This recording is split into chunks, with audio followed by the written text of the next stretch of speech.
E aí, família, belezinha com vocês? Eu sou o André Carpano e sejam mais do que bem-vindos a mais um vídeo deste canal. No vídeo de hoje nós vamos contar o caso Rafael Miguel, que voltou a ganhar aí uma repercussão devido à prisão de Paulo Cupertino. Não se esqueçam que temos vídeos todas as segundas, quartas e sextas às 17 horas. Agora sim, vai vendo.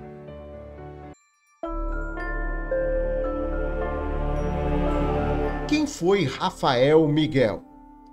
Nascido em São Paulo no dia 9 de junho de 1996, o jovem promissor, um grande ator, iniciou sua carreira fazendo publicidade já na infância, tornando-se inclusive conhecido por conta do comercial de suplemento nutricional Sustagem, interpretando a criança que escandalizava no supermercado para que sua mãe comprasse brócolis. Mãe, compra brócolis? Não, filho, tem em casa. Ah, mas umzinho, vai. Não, eu já falei. Mãe, por favor, mãe, compra brócolis. Eu quero brócolis, mãe. Essa criança provavelmente não existe. Toma esse rabanete e fica quieto. Mãe, posso pegar uma chicória? Mas isso existe. Sustagem Kids, o complemento de vitaminas e minerais que seu filho adora. Bom, né? É, mas eu gosto mesmo por causa das vitaminas e dos minerais. O que foi? Sustagem, mais nutrição. Em 2006, estreou como ator na minissérie JK, interpretando o Antenor na primeira fase. No mesmo ano, integrou também o elenco da telenovela Cristal como Bentinho. Entre os anos de 2006 e 2007, interpretou Percival, filho de Vanessa e Arthur, em Pé na Jaca. Em 2009, interpretou Juca em Cama de Gato, sendo filho do casal Thaís e Bené, onde ele era o mais maduro e intervia inclusive na briga de seus pais. Porém, o auge da fama foi de 2013 a 2015, onde interpretou Paçoca em Chiquititas. Então, o jovem de uma carreira promissora, muito conhecido, alguém extremamente talentoso e carismático, tinha um problema. Ele conseguia ser carismático com todo mundo, menos com o seu sogro. Na ocasião, ele estava namorando a jovem Isabela e o sogro não aceitava de forma alguma, não queria que ele tivesse nenhum tipo de relacionamento com sua filha. Na ocasião, algumas pessoas começaram a questionar, porque esse namoro não era aceito pelo seu sogro devido a ele ser um pai muito ciumento, tratando-se de que era a sua única filha. Ele só tinha meninos, então como era a única menina, o pai não queria o relacionamento. Uma outra coisa também que algumas pessoas acreditavam na ocasião é que pelo fato de ela ter 18 anos e ele 22, já ser alguém responsável, na ótica dele não era um relacionamento bem visto. Até que um certo dia, os seus pais decidiram, junto com o filho, ir até a casa da namorada. Deram uma carona para ela e foram conversar com o sogro, com o intuito aí de dar um basta nessa briga e fazer com que o casal seja feliz. Ou melhor, fosse feliz. Mas não foi bem assim. Em 9 de junho de 2019, Rafael com seus pais foram assassinados pelo pai da namorada quando chegaram na casa da garota para conversar sobre o relacionamento dos jovens. Então eles pararam o carro e desceram do veículo. A Isabela, o Rafael e os pais dele. O Paulo apareceu. Ele abriu esse portão. Não falou nada, somente puxou a Isabela. Ela entrou e ele fechou o portão nas costas da filha. Como o Rafael se assustou com aquela atitude, achou que ela seria agredida, pediu para Paulo que os dois conversassem. A mãe do Rafael daqui disse assim: vamos conversar, não precisa bater nela. Foi aí que o Paulo, que já estava com uma arma escondida, disse assim: ninguém vai conversar. Ele sacou a arma e começou a atirar aqui mesmo do portão. Em seguida, abriu o portão, saiu e continuou os disparos. Os três ficaram caídos aqui na calçada. Ele fugiu naquela direção onde o carro dele estaria escondido. Os três foram velados e sepultados no cemitério do Campo Grande, na zona sul de São Paulo, no dia 10 de junho de 2019. Em nota oficial, o SBT, na ocasião, pronunciou-se sobre o falecimento do jovem. No comunicado, a emissora lamentou o ocorrido e enalteceu uma mensagem de conforto para familiares e amigos mais próximos. O SBT lamenta profundamente a morte de Rafael Henrique Miguel e seus pais. O ator tinha 22 anos e foi morto na tarde desse domingo, 9 de maio, após ser baleado. No SBT, Rafael interpretou o personagem Bentinho na novela Cristal e o seu trabalho mais recente na emissora foi como Paçoca em Chiquititas. A emissora lamenta o ocorrido e deseja que Deus conforte seus familiares e amigos. Na ocasião, como não existia uma prova contundente de que o pai teria feito isso, muitas pessoas começaram a questionar o que teria realmente acontecido. Graças às investigações, ele foi visto já de imediato como o principal suspeito do crime. Também, quando foi andando as investigações, encontraram aí filmagens de casas próximas onde estava registrado que sim, Paulo Cupertino foi quem assassinou friamente o ator Rafael Miguel e seus pais. Em 16 de maio de 2022, o pai da namorada foi preso em São Paulo, quase 3 anos após a morte do ator com os pais. Segundo o Instituto São Paulo contra a Violência, ele passou por 25 cidades no estado de São Paulo, 8 municípios de 7 estados do Brasil, cidade argentina de Puerto Iguaçu e na tríplice fronteira com o Brasil e Paraguai nos primeiros 2 anos de fuga.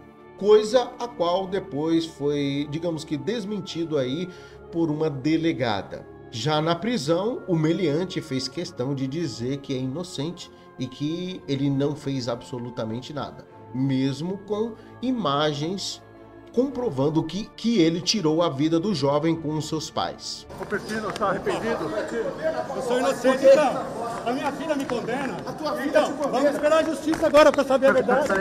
Olha a minha filha ontem, olha a minha filha hoje. Um detalhe muito intrigante em tudo isso é que, apesar dos boatos que vieram e algumas informações que foram divulgadas em alguns portais, ele tinha aí saído por muitas cidades, muitos estados, saído do Brasil, voltado para o Brasil e estava em vários cantos. Entretanto, quando foi capturado, ele estava em um hotel muito próximo de sua filha, na zona sul de São Paulo.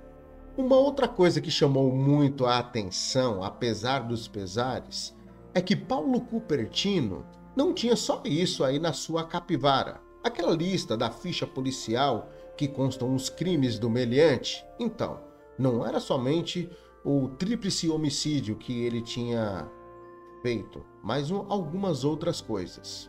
Paulo Cupertino, por incrível que pareça, a sua ficha criminal tem um histórico de criminoso em Santos, no litoral de São Paulo, onde foi detido e mantido em cárcere após participar do roubo de um carro forte em 2 de julho de 1993. Na ocasião, ele e alguns comparsas utilizaram metralhadoras e, inclusive, deram rajadas de tiro para impedir tentativas de frustrar o delito. O assalto noticiado pelo jornal A Tribuna foi considerado o maior cometido na época na Baixada Santista.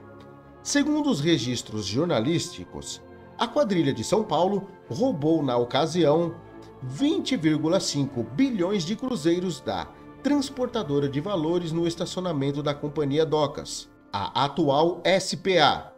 O dinheiro seria utilizado para pagar trabalhadores portuários. Ainda com base nos registros de investigações, o grupo de São Paulo foi informado do movimento de valores e por conta disso desceu a serra um dia antes. Eles estiveram hospedados em pensão e apartamento alugados no bairro José Menino. E como se deu a prisão?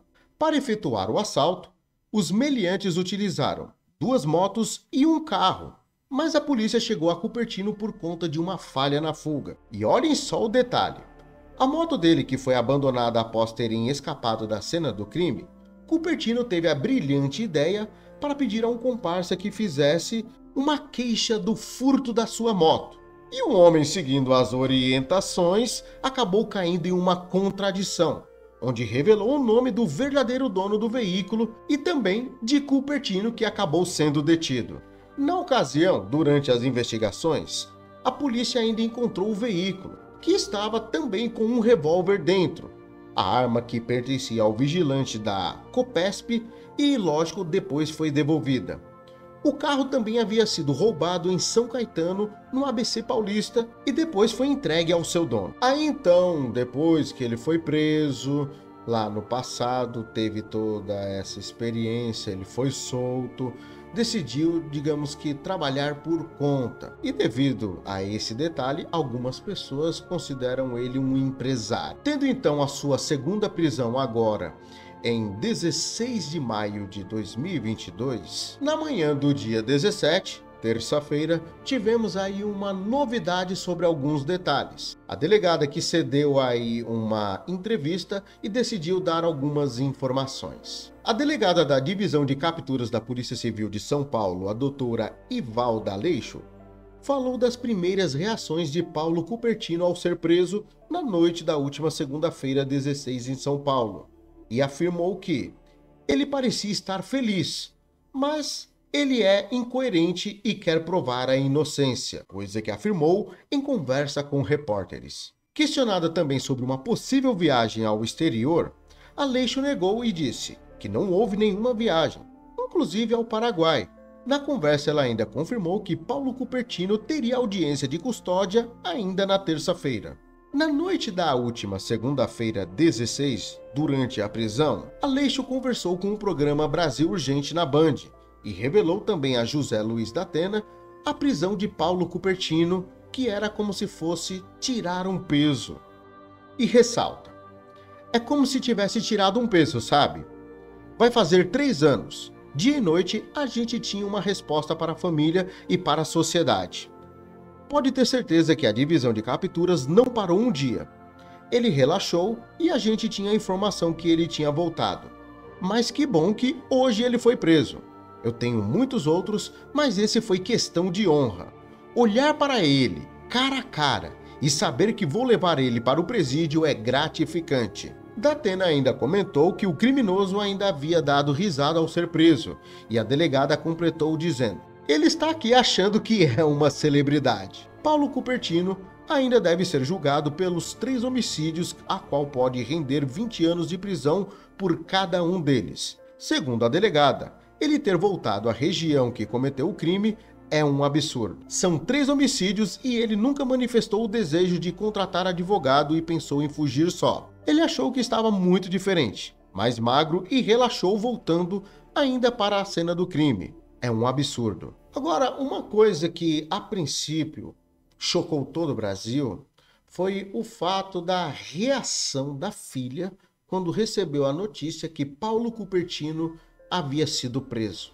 Isso, no dia 16 de maio, segunda-feira, a filha de Paulo Cupertino, Isabela Tiberani, afirmou que estava assimilando a notícia em entrevista a alguns portais. Quando foi questionada como se sentia com a prisão do seu pai, afirmou que havia acabado de ser informada da captura dele, onde disse: eu ainda estou assimilando. Não é a primeira vez que recebo essa informação. Tanto que a minha primeira reação ao receber a ligação foi: você tem certeza do que está me falando? Você me confirma essa informação? Porque eu não posso ter a minha vida balançada agora. Mas, aparentemente, é real. Apesar de ela ter postado nas suas redes sociais que realmente foi confirmada a prisão e dar, digamos que, uma explicação a quem lhe seguia, parece que durante a entrevista ali ela fez um desabafo. E olhem, para vocês terem uma noção da gravidade desse caso, não só pelo sentido do que aconteceu ali às vítimas, mas também no sentido de como isso abalou essa jovem. Olhem só, por exemplo, a primeira entrevista que ela cedeu na ocasião. Olhem só como ela era. Eu sempre soube da pessoa que ele era, da índole dele mesmo, é o jeito ruim dele, o jeito de impedir a felicidade alheia. E eu, ainda mais por ser filha, a única filha menina de 4 filhos, talvez fosse isso. Ciúmes, posse? Sim, ele tinha essa coisa de... Tinha não, ele tem essa coisa de querer ter posse das pessoas, da vida das pessoas. Agora dá uma olhada como que ela se apresentou agora nesta semana. O processo todo não foi nada fácil.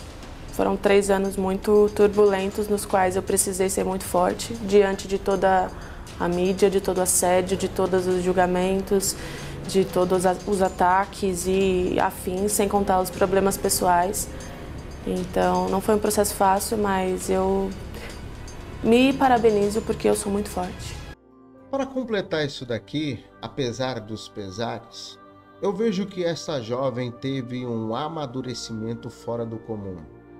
E eu não me refiro a um amadurecimento no sentido da pessoa crescer interiormente e também espiritualmente, mas eu me refiro tanto no aspecto da aparência dela, que você é notório que ela é uma outra pessoa, mas também o amadurecimento no quesito personalidade.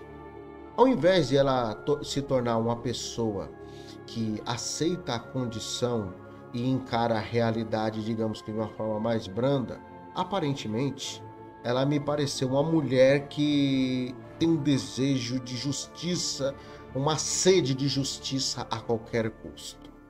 É muito triste e lamentável toda essa situação. Enfim, esse foi mais um caso. E aí, o que vocês acharam? Comenta aí a opinião. Obrigado mais uma vez pelo carinho e atenção pelo baixinho. E até um próximo caso.